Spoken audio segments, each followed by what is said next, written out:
Well, Alf, as a shock to no one, Geoff Wilson, yes, screwed up again. It says he represents the Tanaka clan. You don't look like Tanaka. Shidoshi Tanaka trained me. If Senzo Tanaka is his Shidoshi, then show us the dim mak. What the hell is a dim mak? Death touch.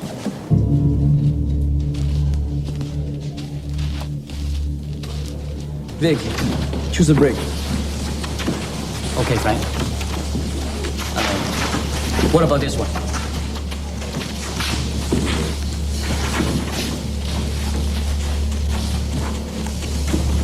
Go! Bottom one.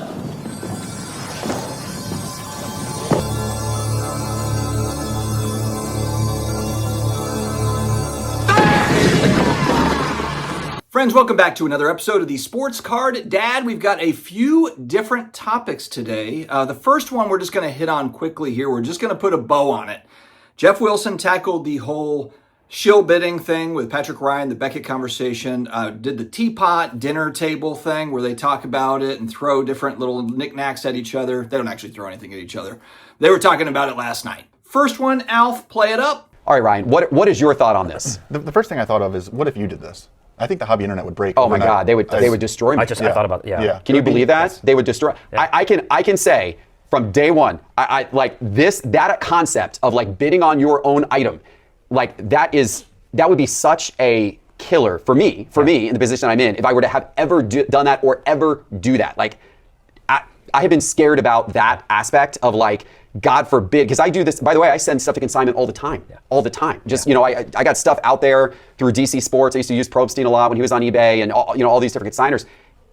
Yeah, that would just be an absolute like death nail. Yes. I woke up from a nightmare this morning to that. I'm not kidding that you had done this, and I was like, well, now what do I do? I assure you, I never have and never will. Good. So don't worry about that. Good. But with that reaction from both of you guys, that tells me that they're both wrong. Yeah. I don't think there's two sides of the ball on shilling, offensive and defense. I think that's made up terms. That's what I think. And then also, let's discuss one more time, because I wanted to throw in a little nugget that I missed yesterday when we were talking about the whole idea of buying your own auction. Oh man, I sent this in and I don't really want to sell it now, so I'm going to buy it back. I'm going to bid on it and buy it back. Or you do want to sell it, but you don't want to sell it too low, so you're like, you know what? If it goes low enough, I'll buy it back myself. Well, here's the problem with that. How many times have we heard over and over and over again, you know what, it only takes two. It only takes two people to bid up a card to get it up to a certain price. It only takes two. Well, that's the problem right there. If the other part of the two is the seller of the card, then there's no guarantee that there would have been a second person to bid that card up. Another way of putting it is let's say you wanted the card to sell for $12,000. You get all the way up to $10,000 as you're bidding it up because you're like, you know what? Hey, at $10,000, I'll buy it back. But somebody outbids you and buys it for $11,000. There is no guarantee that there was another person that was going to bid it up to the $10,000.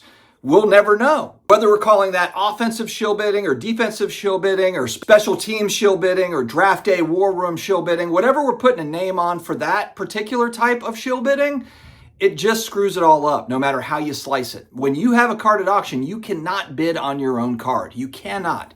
And if it's at consignment, but you put it at consignment, you can't bid on it either. So that's one little nugget. I want to put a bow on that. Unless there's a part 3, part 4 that we need to talk about, if there's even more that comes out on this topic, then fine. And when you look at a $4 or $5 little Beanie Baby that, these are selling for $65 now, or these are $2,000 for the really rare ones. And the kids loved them. So we decided to start collecting Beanie Babies. I think that's how it all started. I think I've said my piece on that one and we can move on. Okay, eBay sent me some interesting data points from the old eBay site. NFL season has kicked off and there's some football card eBay stuff here. Saw search increases during the first month of the season, September 2025, compared to the month prior, August 2025. New faces, places, opportunities. Daniel Jones searches up 280%. Yeah.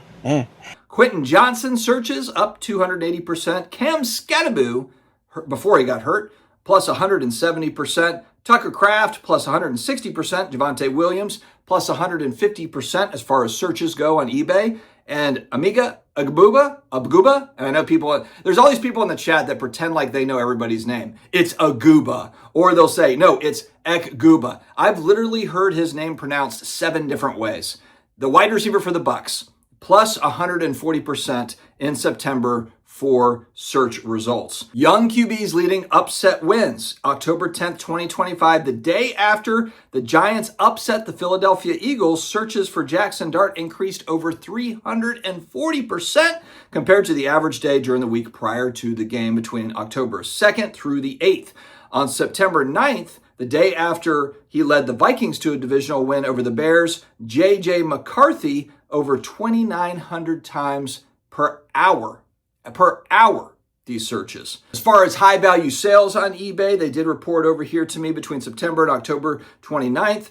We had a PSA 10 National Treasures Gold Mahomes RPA rookie patch sold for $96,100. Patrick Mahomes cards still bringing big prices. And speaking of eBay, we've got the Snipe launch. Probstein is now all over on Snipe. Over 22,000 auctions that are over there, kicking and fighting over there. There's some deals to be had as it sits right now. I do have an affiliate link down below in the video description as well as the pinned comments. I would appreciate if you go through my link to get to Snipe. Very much appreciate that support. I've got about a dozen different items that I'm watching over there just to see if there is something that slips through the cracks in that first auction over there at Snipe. There's about 10 days to go with that first big auction. But like I said, 22,000 items.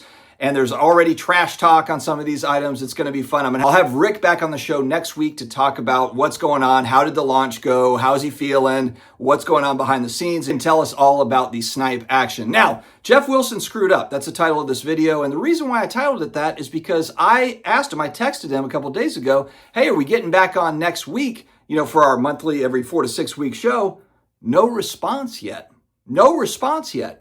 Which means that I basically have to do Geoff Wilson reaction videos every single day until he responds back to me. And I'm just going to start making stuff up. I'm just going to do all sorts of crazy, weird Geoff Wilson screwed up videos until I get that response. We get that show set up. So there it is. We got Snipe. We got eBay news. And then we just put a bow on the shill bidding stuff. Let's see what next week brings. Does it not feel like every week we've got some sort of news nugget to chomp on? We'll see what happens, what comes to us. Friends, have an amazing day ahead. Stay healthy, stay awesome, and I will talk to you again later.